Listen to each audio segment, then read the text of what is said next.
이번 시간에는요, 추미애와 그리고 이 추미애 단문거린 박범계를 중심으로 해서 여러분들께 뉴스를 중점적으로 분석해 드리겠습니다.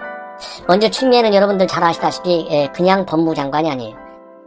그야말로 이 사법시험에 합격을 해서 한사 생활을 하다가 정치인으로 변신을 해서 정치인으로 어쨌든지 간에 5선까지 하고요.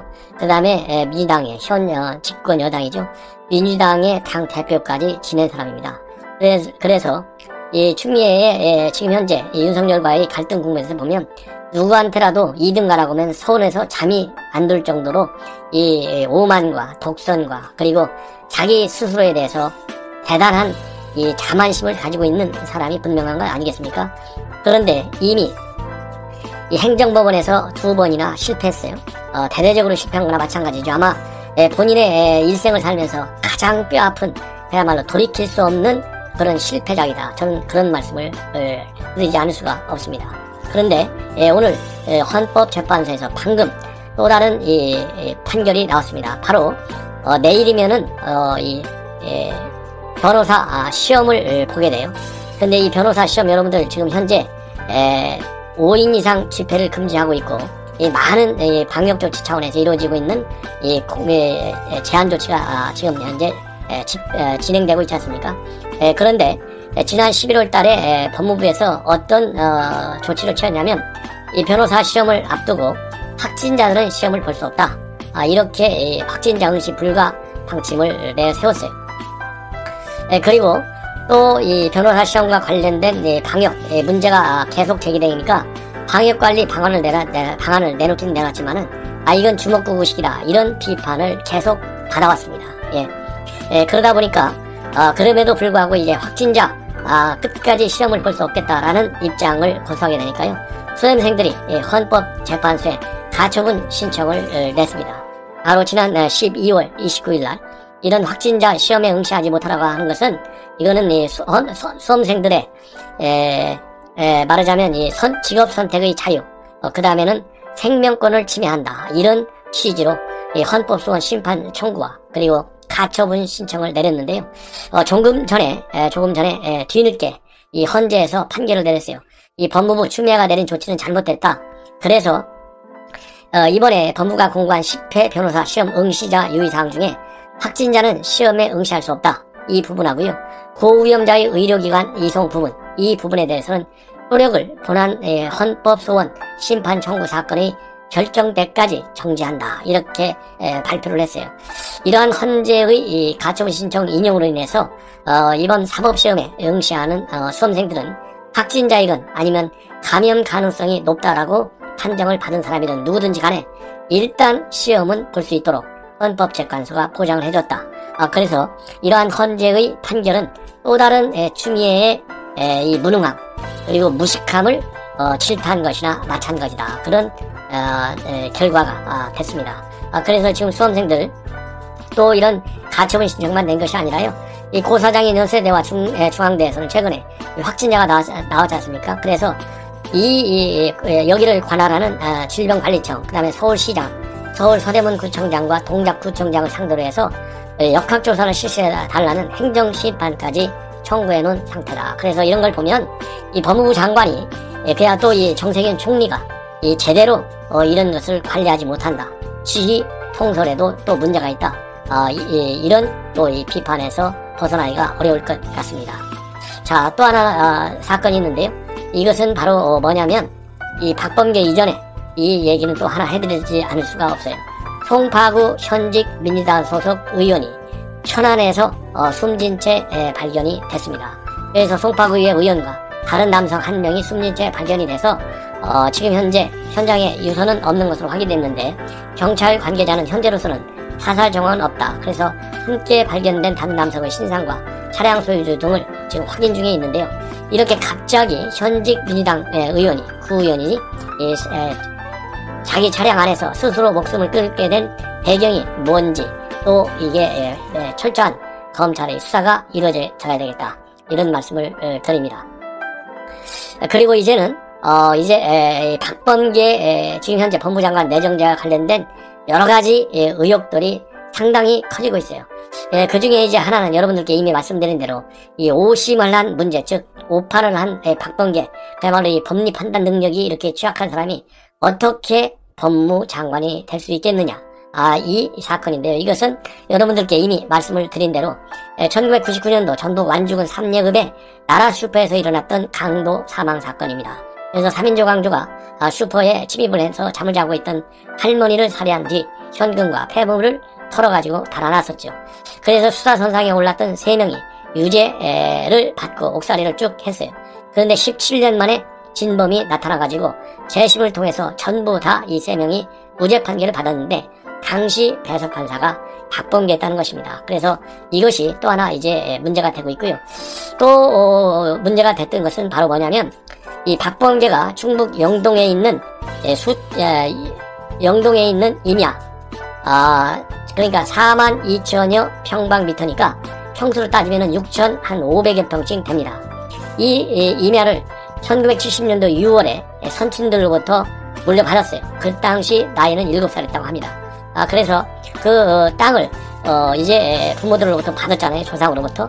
받았는데 이 땅을 2003년도에 노무현 정부 때 법무비서관 할 적에는 신고를 했어요.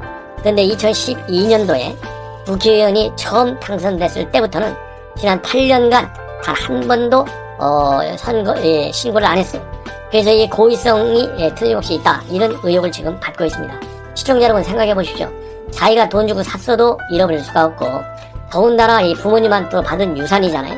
부모님한테 받은 유산이니까 종중산이나 마찬가지. 종중산은 한 번 머릿속에 입력이 되면 잃어버릴 수가 없는 거예요. 아무리 어렸을 때 있는 일이라 하더라도. 그리고 더군다나 2003년도에는 또 신고를 했지 않습니까? 그런데 왜 하필 2012년도 국회의원이 딱 되니까 그야말로 이제 신고를 고의적으로 빠뜨린 거라고 볼 수밖에 없어요. 그런데 이 핑계는 뭐라고 되고 있느냐? 이건 내가 고의로 빠뜨린 게 아니고 보좌관이 제대로 챙기지 못했기 때문에 정말로 몰랐다, 이렇게 100번 강조하고 있는데, 우리 시청자 여러분 상식적으로 요즘은 이제 상식이 통하지 않는 나라를 만들어 놓고 있잖아요. 그래서 상식적으로 볼 때 이게 과연 말이 되겠느냐. 그렇잖아요. 이거와 관련해서는 지금 국민의힘 측에서도 유상범 의원, 검찰 출신이잖아요. 박 후보가 2003년도 청와대 근무 당시 수천 평의 이마를 신고했던 것을 보면 본인이 토지 수요 여부를 인지하고 있었던 것은 맞다. 그런데 국회의원이 된 이후 8년간 재산 신고를 축소 누락한 것은 고의성이 짙다. 이게 국민의 상식적 판단입니다. 더군다나 이 박범계 의원의 경우에는 과거에 2014년도에 당시 본인이 민주당 원내 대변했을 때 지금 현재 국민의힘이죠. 당시 새누리당 후보의 재산 축소 신고 논란에 대해서 고의성이 다분하고 이 검찰에서 신속하고 철저히 수사해야 한다. 그리고 이 고의적인 재산 누락 신고, 축소 신고는 당선 무효형에 해당함을 엄중히 밝힌다, 이렇게 되는데 본인이 여기에 지금 해당되는 거예요. 본인이. 그래서 이것도 지금 청문회 개최와 관련해서 그야말로 이 장관으로서의 자격이 없다, 이런 비판적인 시각이 계속 제기되고 있고 언론에 해서 특필되고 있어요. 근데 이런 이 부동산 하나만이 아니에요. 오늘 또 부동산 의혹이 나왔어요. 오늘 오후에 나온 뉴스입니다. 이거는 4억 원에 상당하는 밀양 땅을 또 누락시켰다, 이렇게 지금 보도가 나오고 있는데요.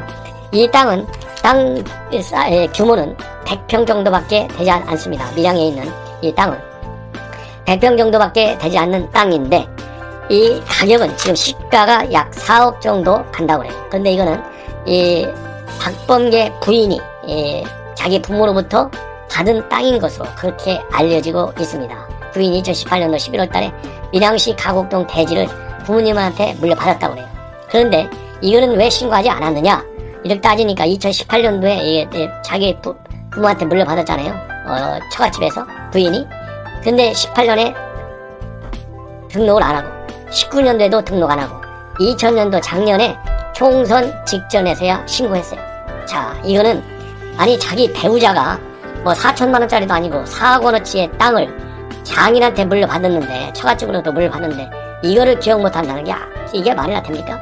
이거를 총선 직전에야 뒤늦게 알고서 신고했다, 이렇게 지금 밝히고 있는데요. 이것도 18년도 19년도에 왜 신고를 안 했는지, 그러다가 이제 민주당이 압승할 수 있는 분위기가 되니까 그때서야 뒤늦게 신고한 거 아니냐.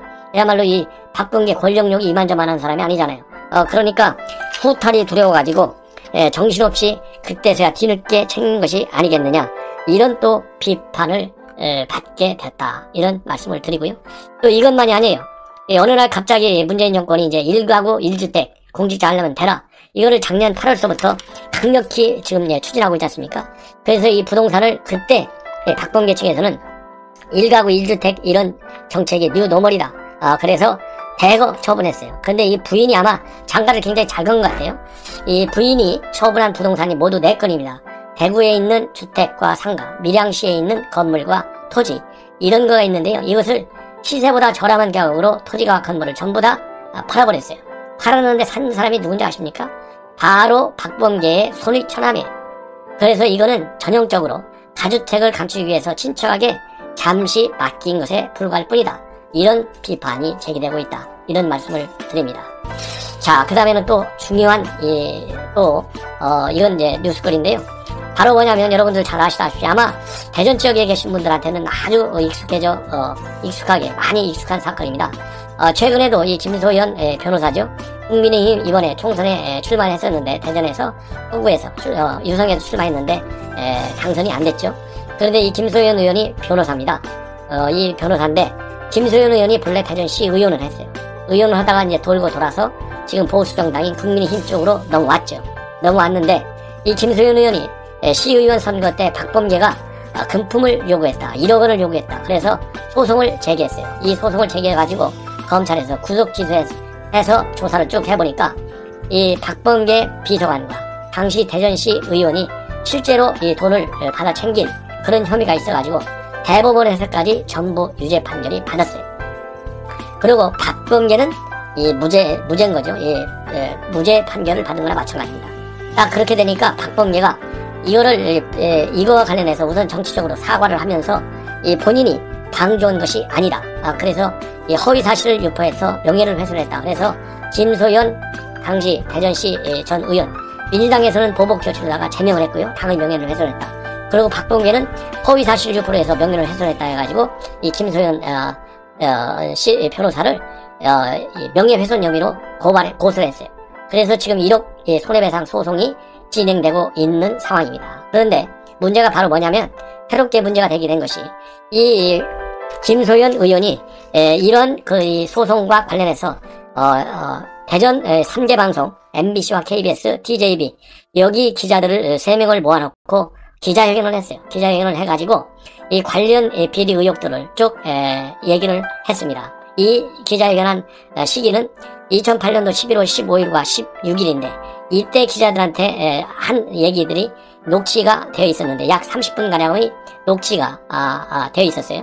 근데 이 녹취록을 갖다가 박범계 변호인 측에서, 즉 LKB 파트너 측에서 2019년도 초쯤에 재판부에 이 녹취록을 냈어요.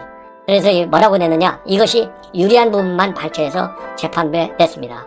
이 김소연이가 말하자면 2018년도 요때 기자들을 만나서 허위 사실을 유포했다. 그래서 이 녹취록 일부를 증거 자료로 냈어요. 이거를 이제 재판이 진행되니까 김소연 변호사는 알게 됐잖아요. 그래서 이 김소연 변호사는 실제적으로는 당시 이 기자회견에 참석했던 3사 기자 중에 한 명이 이 녹취록을 박범계 측에 제공해줬어요. 그래서 박범계가 이거를 유리한 부분만 잘 발췌해가지고 LKB 파트너스 측에서 판결을 유리하게 받아야 될 거 아니에요. 재판부에 제출했어요. 그러니까 이 기자한테 받아서 제출했다는 사실은 그 당시에는 잘 몰라가지고 박범계 측에서 몰래 이거를 녹음한 것이 아니냐, 그래서 통비법 위반 혐의로 또 고소했어요. 그러니까 당연히 검찰에서는 기자로부터 제보 받았다는 거 다 알고 있고 법원도 알고 있고 사실상 카톡으로 제보를 받았다고 그래요. 기자한테 이 박범계 보좌관이. 그렇기 때문에 통비법 위반 혐의는 고소했지만은 이거는 불기소 처분으로 끝나버렸어요. 그러다가 이제 나중에 이거 기자가 제공한 것을 이제 결국은 알게 됐습니다. 그래서 김소연 변호사는 이거야말로 전형적인 권한 유착 사건이다, 이렇게 결론을 내리고 이 기자를 대상으로 민사소송을 지난 2일날 제기했습니다. 그래서 이제는 이게 권한 유착의 전형이 아니냐, 그래서 대대적인 이 소송전이 지금 현재 대전에서는 예고되어 있는 상황이다, 이런 말씀을 드리고 싶고요. 이 박범계 민사소송 과연 어떻게 끝나게 됐지. 일단 대법원까지 갔는데 이 보좌관, 돈 받는 사람들은 전부 다 유죄 판결을 받았지만 박범계는 아무런 이 죄가 없는 것으로 딱 끝났기 때문에 요 부분에 관해서 이 녹취록을 불법으로 입수를 했다면 불법으로 입수한 증거는 증거 가치가 없어요. 그렇기 때문에 요것이 김소연 변호사에게 불리하게 작용할 가능성은 별로 없을 것 같다. 이런 말씀을 드리고, 이게 김소연 변호사한테 1억 원 상당의 정치자금을 진짜 요청을 했는지, 이런 것들이 이제 문제가 되고 있고요. 또 하나는 이 허위사실 유포에 또 하나 문제가 되는 것은 당시에 청년 박범계 의원이, 이 녹취록에 뭐가 되어 있냐면 박범계 의원이 당 대표 선거를 앞두고 청년 당원들에게 돈을 뿌렸다는 제보를 받았다. 그 돈이 어디서 나왔는지에 대해서는 합리적인 추론은 가능하다. 요 부분을 박범계 의원 측에서는 지금 문제시하고 있어요. 그러니까 들리는 소문만을 토대로 해서 허위사실을 기자들에게 유포한 거, 요것도 민사소송에서 상당히 유리한 이 객관적 사실이다. 이렇게 해서 이 녹취록을 쓰고 있는데요. 이 녹취록 사건 때문에 대전 지역의 이 법조계 굉장히 큰 뉴스가 될 것 같고요. 앞으로도 박범계가 지금 현재 장관 내정된 직후에 바로 이 녹취록과 관련해서 버는 유착이다. 그러면서 대대적인 소송전을 지금 제기하고 있기 때문에 이것이 또 지난번 이 조국 사태와 마찬가지로 이 박범계의 청문회 진행과 관련해서 상당한 이 역풍이 불 가능성도